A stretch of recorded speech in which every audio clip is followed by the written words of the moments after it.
आज हम बनाएंगे मज़ेदार और आसान अचार गोश्त, वो भी घर के मसाले से। कोई हम डिब्बे का मसाला यूज़ नहीं करेंगे। बिस्मिल्लाहिर्रहमानिर्रहीम, अस्सलाम वालेकुम, वेलकम टू माय चैनल। आज हम ज़बरदस्त सा अचार गोश्त बना रहे हैं फटाफट से। इसके लिए आपको चाहिए 1 किलो बीफ। उसमें आप डाल देंगे प्याज लच्छेदार कटा हुआ और 2 टेबलस्पून अदरक लहसुन का पेस्ट। फिर हम इसमें डाल देंगे पानी, के जितने पानी में गोश्त गल जाए। हल्की आंच पे हम चूल्हे पे ही गोश्त खिलाएंगे। साथ ही इसमें 2 टीस्पून आप नमक डाल देंगे। इसको ढक के रख देंगे। एक उबाल आ जाए तो आंच हल्की कर देंगे और गोश्त को आराम सुकून से गलने देंगे। चलो जी, अचार गोश्त का मसाला बनाते हैं मिनटों मिनटी। सबसे पहले हमारे पास है कलवंजी।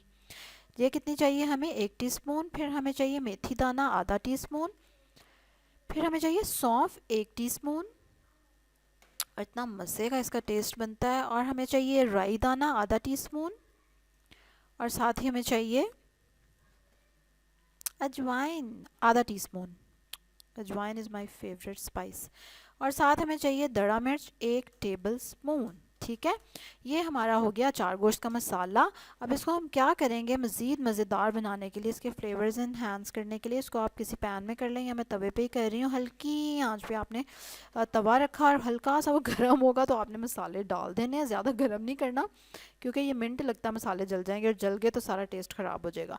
और बस इसको फटाफट से हिला के थोड़ा सा और इसको उतार लेना है बस। ठीक है, इसको आंच का बेहद ख्याल रखना है क्योंकि ये 1 मिनट में जल जाते हैं। अजवाइन देखिए कितनी बारीक है, फिर कलवंजी, और जल गए तो फिर टेस्ट इनका ख़राब हो जाएगा। अब इन मसालों को आप थोड़ा सा ठंडा होने देंगे और फिर ग्राइंडर में डाल के ग्राइंड कर लेंगे। दड़ा मिर्च हमने नहीं तवे पे डाली थी, अब वो हम इसमें मिक्स करेंगे। और देखें, आपका घर में ही अचार गोश्त मसाला साफ़ सुथरा तैयार हो गया, बगैर किसी टाटरी के और बगैर किसी प्रिजर्वेटिव के और बगैर ढेर सारे नमक के।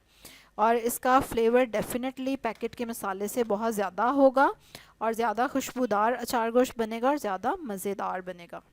चलें जी, ये देखें गोश्त गल चुका है जो हमने चढ़ाया था बड़े अच्छे से। अब इसमें थोड़ा सा पानी है अभी, जिसको मैं सुखा दूंगी तेज़ आंच करके। और उसके बाद हम इसमें डाल देंगे अभी अभी जो हमने ताज़ा ताज़ा अचार गोश्त का मसाला बनाया है वो डाल देंगे। और साथ ही दही डाल देंगे। दही में मिक्स करके भी आप डाल सकते हैं अचार गोश्त का मसाला। साथ ही हम इसमें शामिल कर देंगे एक बड़ा टमाटर काट के।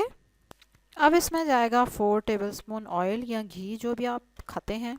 और अब आप इसको अच्छी तरह से भून लेंगे। चलें जी, अब ये जब हम भून लेंगे तो आप इस तरह भी इसको खा सकते हैं। अच्छा, जो अचार गोश्त का मसाला था वो हमने थोड़ा सा रख लिया था, जिनको हरी मिर्चों में भर लिया, जो कि एंड पे हम इसके ऊपर रख के और दम लगा देंगे। लेकिन इसको मैं थोड़ा सा रस्म सा करूँगी, इसलिए मैंने इसमें थोड़ा सा भूनने के बाद थोड़ा सा पानी और डाल दिया ताकि ज़रा ग्रेवी ग्रेवी सी फॉर्म हो जाए। और क्योंकि ज़रा वो फिर इजीली खाया जाएगा नान के साथ ना, थोड़ा मसाला भी होगा तो। और उसके बाद वो हरी मिर्चें आप इसके ऊपर टिका दें और हरा धनिया थोड़ा डाल दें और मज़ेदार सा अचार गोश्त आपका रेडी हो गया, घर के बने हुए मसाले के साथ। कोई पैकेट भी नहीं आपको लाना पड़ा। और जब आप इसको चखेंगे ना तब आपको पता चलेगा कि ये कितना मज़े का है। चलो फटाफट लाइक करो मेरी वीडियो को, सब्सक्राइब करें जिन्होंने नहीं किया हुआ जल्दी से, और कमेंट में ज़रूर बताएं कि आप अचार गोश्त कैसे बनाते हैं और पैकेट के मसाले का ज़्यादा मज़े का बनता है या घर के मसाले का। कल एक और ज़बरदस्त वीडियो के साथ आपसे मुलाकात होगी, तब तक के लिए अल्लाह हाफिज़।